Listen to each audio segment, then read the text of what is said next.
What's up, everybody? It's me, Erica, and this is your Bling Empire Episode 3 recap.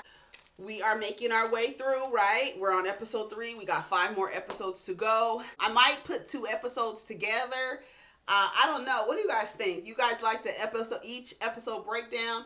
Now I'm on 3. I figure we could do 4 and 5, 6 and 7 and 8. I don't know. We'll figure it out. I'll figure it out because I feel like we've seen it. It's going to be drawn out. So I'm trying to see what we can do. Maybe I'll do single episodes because I don't know if some of you guys are watching single episodes or have you binge watched the whole thing, because it did really go by fast. It doesn't feel like it's 8 1 hour episodes or almost an hour episodes. I don't know. So let me know what you guys think. We open and we're in the Asian market with Kane, Jesse, and Kevin. And they're shopping because Jesse wants to make Cherie some soup. So I don't know if he's making shark fin soup or fish maw soup, but that damn fish maw was $15,000. And I don't know if they bought it because Kevin was like, I'm not paying for this. I'm not paying for this. That fish maw, I was online looking and I was like, fish maw, if you buy it on Amazon, it's like $200 and something. It's over $200. I don't know. This must be high grade, high premium. You at the Asian market, so you know what it is. But it said right there on the tag. And Kevin was like, "Is that in another currency?" He was like, "No, that's USD, brother. That's USD." But anyways, Jesse starts talking about his non-traditional relationship with Cherie and saying that early in the relationship she got pregnant fast and it's been 4 years, and Kane is like, there's 365 days. Pick a fucking date. It's not that hard. Pick a date. So we're at Anna's house and Kim Lee is downstairs playing the piano. She's playing Furley's. Shout out to Furley's. Anna is talking about how she is really trying to find people she can trust because she had an assistant who stole $4 to $5 million worth of her jewelry and just walked out of her shit with her jewelry. Girl, I know it's insured, but girl, I would have been sick. I'm mad because somebody walk out here with a goddamn DVD. Let alone a fucking $1 million. $5 million worth of jewelry. No, ma'am. So she said she's finding it hard to trust people. And I love that she was like, Kim Lee was like, "Do you play the piano?" She was like, "Sometimes." Baby, she got down on that piano. She was like, she was getting it. I was like, yes, Anna. Yes, you gotta be cultured, girl. Your girl knows how to play the piano. I don't know how to read music anymore, but I can play by ear. I can play a tune or two. You know what I'm saying? Basically, Anna says, "I just want friends with integrity, who are honest, who have principles, who respect, who have morals, who have scruples." Okay, she has no scruples. That's what Candace said about remember Monique. That's what she said about Monique. And so she's talking about how she had a monkey and she had some fish and they died. So Kim thinks that her house that is bad luck and maybe her house is haunted. And Anna's like, "No, I know there's spirits in here, but it's not haunted." And I was like, shout out to Anna. I really fucking like Anna Shea. So anyways, Kim tells this story that she believes in spirits because she took a shower and there was some words, somebody's name written on the mirror in the steam. That story didn't seem to stick for me. I don't know. I didn't quite believe her when she said that. But anyways, she says that Anna has this youthful energy about her and she really wants to hang out with her. So we get to Jesse and Cherie, and they're sitting down with their little girl Jador, and Cherie's pregnant, and she was like, I should be married. Basically, girl, what's going on? I love that Cherie wears crowns in all of her interviews. She looks so cute, and so her eyes are like, she looks like a little animation. She really does, because her eyes are really big. But Kane says that she needs to cut down on the filters. But those look like her normal little round eyes to me. But I love that she wears crowns in all of her interviews. I'm here for it. They start talking about how the number 8 is lucky. And I'm big on numbers, lucky numbers, angel numbers, things like that. My actual favorite number combination is 808. If you follow me anywhere on any social media platform, you've probably seen me post 808, especially like if it's 808 in the morning, 808 at night. If I see it somewhere, if I see it anywhere, I'll post it because that's my number. So they start talking about that and how this year, the year that they're in, he was like, this is not a lucky year. So Jesse is really big on that. I think a lot of Asian people are really big on numbers and things like that, and things being lucky and auspicious, and making sure that whatever day it is, it's a day of good fortune. So when you get married, you want to have that day be something, a prosperous day, a day of good fortune, because you want that on your wedding day. I mean, who doesn't? He's really big on that. So he was like, I made a promise to you, baby. Did you see her promise ring? Did you see her promise ring? Bitch, you ain't gotta say another word. Did y'all see Cherie's promise ring? I just want to know. Because even Christine was like, girl, that's a promise ring. Let me tell you something. If Christine Chu was impressed by that diamond ring, baby, that's a promise ring. Girl, that shit was humongous. Anyways, he was like, I made a promise. So they're having this conversation that we've seen so many times between a man and a woman about getting married. And he's like, what?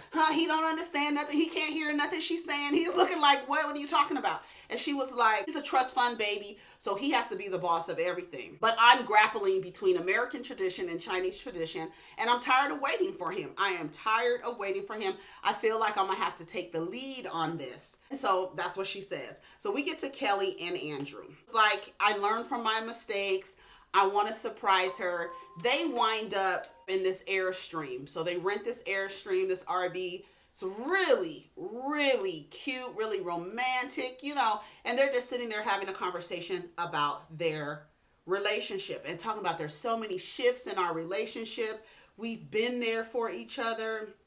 And she's like, well, you know what? I think what you showed Anna, like Anna's impression of you, that's not a good impression to have. And maybe we can get a chance to make a different impression. They didn't get to see the full picture of you. They didn't get to see that you're this good person. All of this talk to make him feel better so she doesn't have to deal with the other side of him. I hope that they're not together anymore. Anyways, it was really awkward. He was carrying her into the RV, but I love that Airstream. I love that whole little setup. It was really, really cute. So Cherie's going into labor. They're walking out the house. Jesse forgot his shoes. But this, when he put his shoes on, he was... Baby, I hollered. I don't know why I rewinded that part like twice, because he was really concerned. She's in labor. He's walking her out to the damn car. He don't have any shoes on. So when he goes back and gets some shoes, he comes out and he was like, I don't know if these shoes match. And she was like, honey, I am in labor. Can we go? And he was like, but I know I'm just a little concerned. I'm a little concerned that my shoes don't match. It was so funny. I think he had a Rolls Royce truck. Was that a Rolls Royce truck? Baby, they're really showing out on Bling Empire. I'm here for all of it. And he's so busy trying to be cute. And I thought it was so cute when he said, you're heavy. No, she said, oh, I know I'm heavy. He said, you're not heavy. Javon is heavy. I thought that was so cute. She was like, that's a good answer. It was so cute. So cute, so cute, so cute. She's in labor and the doctor is like, look, you're going to have to stop trying to be cute while you I need your ass to push. And stop trying to be dainty. Push this baby out. So they sitting there pushing, and here comes Javon. Yes, Javon, here he comes. And she was like, thankfully he's cute, because I can't wait to take pictures with him in my Hermes bags. It was cute. The little baby, and then when they did his little photo shoot later, so cute. They go to Formosa. Formosa is actually down the street from where I used to live, actually. I've never, just in the pictures I'm talking about, but I've never been inside of Formosa. They've been in LA since 1939. So they're at Formosa and it's red out. Red is a very auspicious color for the Asian community. It brings good luck and fortune. Red, everything. You saw Kane in his red outfit, his red coat. They look nice. They came in. Jamie came in her sequence. He was like, get your ass out of here looking better than me. Go, get out. I love it. I love this show. So they're celebrating Singapore Day. It's the day that Singapore gained independence. And he's saying that what he loves so much about being Singaporean is the safety of Singapore. So, you know, he's very, very rich, very wealthy. There's his parents own malls, shopping malls all over the place. Cherie gave birth. They were excited. They were like, "Oh, let's call Cherie because she gave birth." I guess she posted it online. And they sing "Happy Baby to You." It was so cute. And then Anna is so busy asking for her placenta. Let me have the placenta. And Kane is like, "Yeah, get the placenta, because it's good for facials and all this other stuff." They talk about Kevin's fashion don'ts. Nobody likes Kevin's outfit. He has on what he picked out from Anna's house, and they're looking like, "I really don't like it." Christina's like, "I don't like it," and Jamie's like, "No, for real, I don't like it." They like, "I don't like your outfit. I don't like it." So Anna starts talking to Kelly and asking her about Andrew, and she was like, I thought she was stronger than that. I thought she was going not. I didn't think that she was going to allow this to continue. So she sits down with Kelly. And Kelly and Christine are sitting there, and she explains that they're in couples therapy. And you know how I feel. It's couples therapy. Unless you have a goal, an end goal with this person, there's no need for you to be in therapy with them. I believe that Kelly and Andrew need therapy away from each other. They really do. She said something about the littlest things make him snap and blow up. No, absolutely not. Andrew is sitting there and he can hear them talking about him. And he says that he's triggered by them having a conversation. Then in his interview, he says, "Why can't we neglect the world and make it about us?" And I wrote, "Why? So you can isolate and abuse her?" Because that's all that is. When something bad is happening in a group of people or between you and another person, and they want to keep that, when you don't have anybody to talk to or express that to, and they don't want you to tell anybody what they're doing or what's happening, that's just a way, that's abusive. That's just it. He doesn't want anybody to know how he acts. He doesn't want anybody to know what he does to Kelly. He doesn't. Why can't we just be alone and neglect the world and it just be you and her? No, we're not doing that. And I'm so glad. That's why it's so important to have a support system. Whether the relationship is good or not, it is good to have a support system. So when that shit is not good on whatever days it's not good, you have people to talk to. You have people who will tell you this is not right. You have that. Let me tell you how many women end up in abusive relationships because they do not have support systems. Trust me, I'm speaking from experience. All right. So when he said that I perked up like, "Oh, okay, that's what you want to do." Andrew ain't shit. I really hope they're not together anymore. Anna says, well, he needs to let go of the past and move forward. That's the only way you guys are going to move forward. So Anna at her house, she's having a spa day. She has manicurists there. She has massage therapists there. She, in the backyard, she's like, "I really don't like to go to spas, out there. So I just invite everybody to my house." Kevin's like, "She got more people working than she does guests."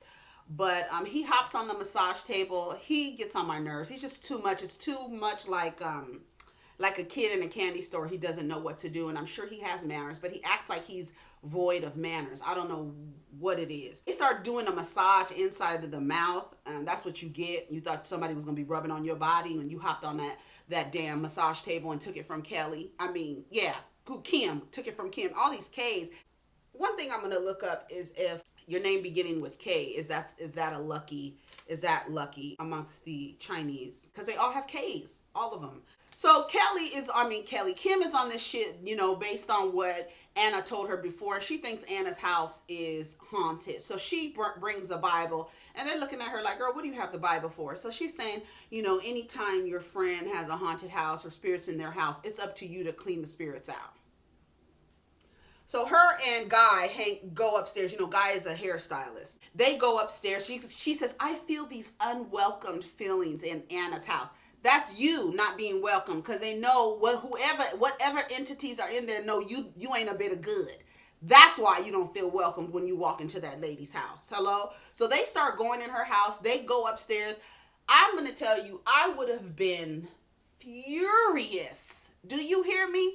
not only I could see being downstairs and looking at, you know, the piano and the art and stuff like that, and that's fine. But when you start going upstairs in somebody's house, that's just, I don't think that it takes you to be Asian to have manners and understand that you don't go upstairs in nobody's fucking house. They go upstairs, they go in her bathroom, they think it's funny, they see a penis pump in her bathroom, and they end up throwing it out the window. You can hear them laughing from upstairs, and they're all in the backyard. They're like, what are they doing? She's like, throw that out, throw that out. Guy gets the penis pump, and he throws it out of the window, and it lands on the lawn. Girl, what? Are you fucking serious? I did not like it at all. I would be furious. I would be so mad. You'd have to go. You'd have to get the fuck out. And she's like, that's disgusting. And so when she gets out, Anna goes, you would be the one to find the sex toy. And she was like, that wasn't me, that wasn't me, that was Guy. She was like, no, don't blame him. That was you. Don't blame him. And it was Kim. Guy, yes, they did it together, but don't act like you wasn't up there telling him to throw it out and look and all this stuff. No, y'all was together on that. I didn't like that at all. Anna was like, I don't need your Bible, child. Go. So Anna's not cool. She was like, she's not the kind of person that I want in my life because she doesn't belong in my world. Her behavior, that was out of order. I was so mad at Kim Lee. Kane apologizes to everyone because when they come out, they're like kind of, you know, in conflict. And Kane's like, no, we're not fighting. Chinese people don't fight. Asian people don't fight. Asian people don't fight. We don't fight. So no, let's forget it. So he apologizes to Anna for everybody. Kane got the most manners, honey. Whoever Kane's parents are, you should be proud of your son because he is a real mannerable person. Period. So they're having a newborn photo shoot for Javon, honey. I love it. Javon and Jador. I love it. Can you imagine two Asian kids walking around? Hey, Javon. Hey, Jador. So they're having a photo shoot, and even Christine was like, is that a new ring? And she was like, no, it's a promise ring. That shit was so big. And they just talked about how it's disgraceful in the Asian culture to be pregnant and having children and not be married. And she was like, if my parents, honey, if I told them I was in this relationship with no ring and these babies, they would think I was a slut. I was like, dang, Christine. But that's how it is. And she's like, you know, Asian culture, Asian people are very, very critical, and it's very much about formalities, right? And that's why Kane is so mannerable. It's very much about formalities. It's always err on the side of formalities, and you'll be fine. So they're celebrating the Moon Festival, which is the harvest, and Kelly's mom Emily is there. Kevin starts going over to her mother, talking to her, and everybody notices like, yeah, Kevin's over there talking to Kelly's mom, trying to get in good with the mom and all of this stuff. He's very pushy. I just don't like it. He's like assertive and pushy. I don't like it. It's not aggressive. It's very pushy and assertive. I just don't. Kevin is cute though, but no. They asked Kelly, what's up with Kevin? She was like, ain't nothing going on with Kevin. And so they start talking about, where's Anna? And she was like, well, I know she was invited. I think she's really upset about the penis pump thing. And she was like, he was like, well, we were in her shower. And then it was funny because Christine was like, well, where's the most practical place to pump your penis? Like, really, like, why wouldn't it be in that area? Like, come on. We're like, you should say sorry. And so Kim is like, oh, don't be mad. You mad because your sugar mama is mad. You mad because your sugar mama is mad because, you know, Kevin got all that Christian Dior shit on. Oh, shit. And Kevin is mad. Kevin is offended. He was like, you need to apologize. And she was like, Anna is a grown woman. I don't need to apologize. I didn't do nothing wrong. He was like, yes, you did. You was wrong for what you did. And you need to apologize to her. Kevin was like, who raised you, wolves? She threw a drink at him over Christine. There was another girl sitting right there, and then it hit Kevin. He looked pissed. I was like, oh, look at Kevin looking mad. He looked mad, and then she was like, what did you say? He repeated himself. He was like, who raised you, wolves? And then Christine was like, let me get my couture out of here, honey. Y'all want to be throwing drinks.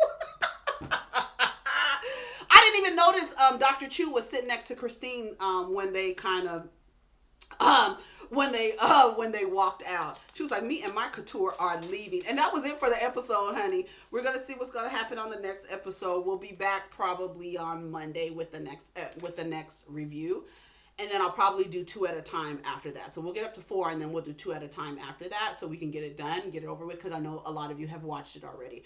So let's get down in the comments. It is my favorite series. I hope they're coming back with a season 2. I really, really hope they come back with a season 2. I really do.